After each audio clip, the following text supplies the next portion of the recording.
Quality Jack here, and today's video review is on the NECA Retro Cloth NES Jason from the 1989 Friday the 13th video game.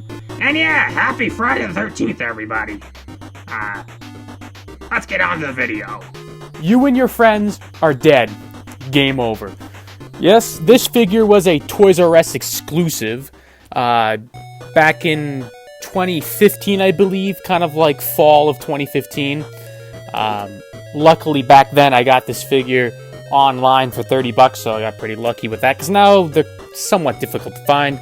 You have like this pretty cool artwork here of Jason in the background. I'm not sure if you can tell. It has like the lifeline of one of the characters and how many children are left that you need to save. Kind of weird that to note that it's children, so Jason's killing children in this video game.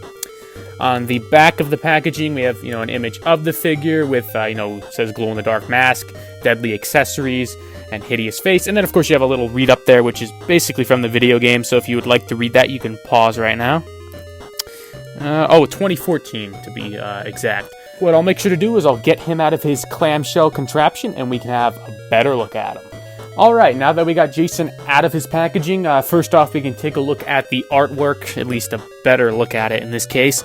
So of course we have the stylized art design of Jason here with the one-sided axe. And as I said, it says right there, children, and then you have the character Mark. He has barely any health left, so practically shouldn't he be dead? Let's take a look at his deadly accessories.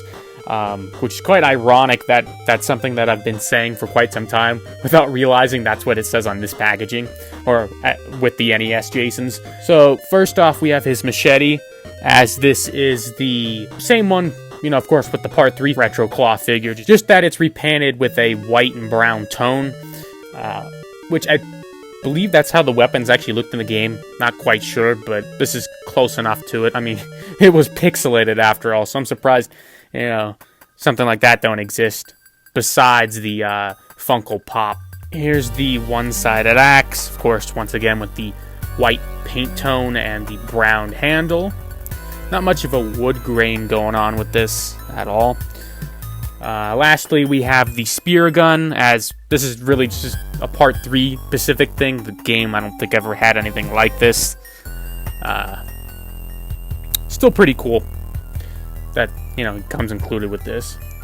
And getting onto the figure himself, figure suffers from one thing in particular, and that is the hockey mask. As you can see, it's almost as if the eye sockets of the hockey mask are trying to line up with Jason's eyes in general, which is kind of strange. Quite a few of the older Jason figures kind of suffered from this, where the eye holes weren't properly lined up, but just a minor thing with some of these older figures. Getting down to the clothing, the buttons on here are actually quite nice. As you can see, he has like the little pocket flap here, and this one doesn't, as pretty accurate to what the Part 3 figure would be, even though this is just Part 3 Jason with the NES color scheme, which is something that is quite beloved nowadays.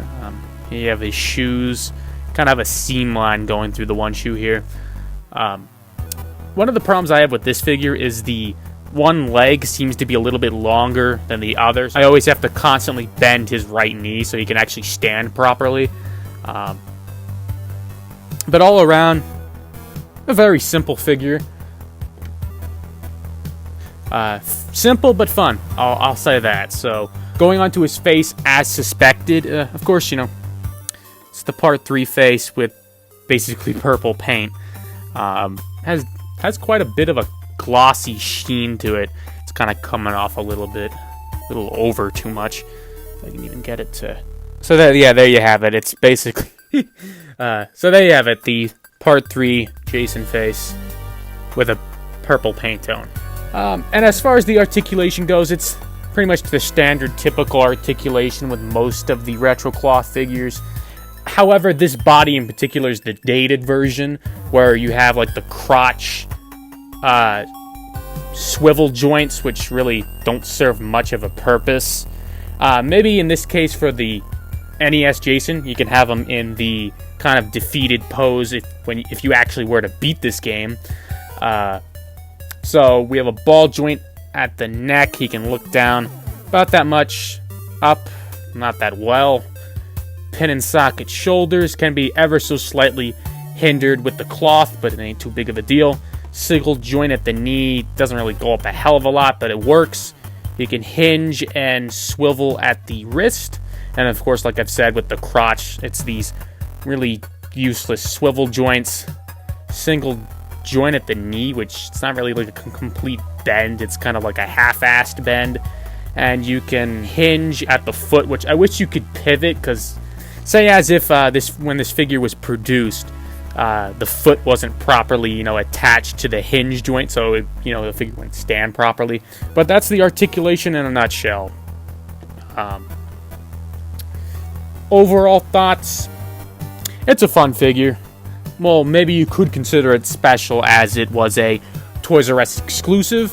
As far as recommendation goes, I'd easily recommend the 7-inch counterpart to this figure.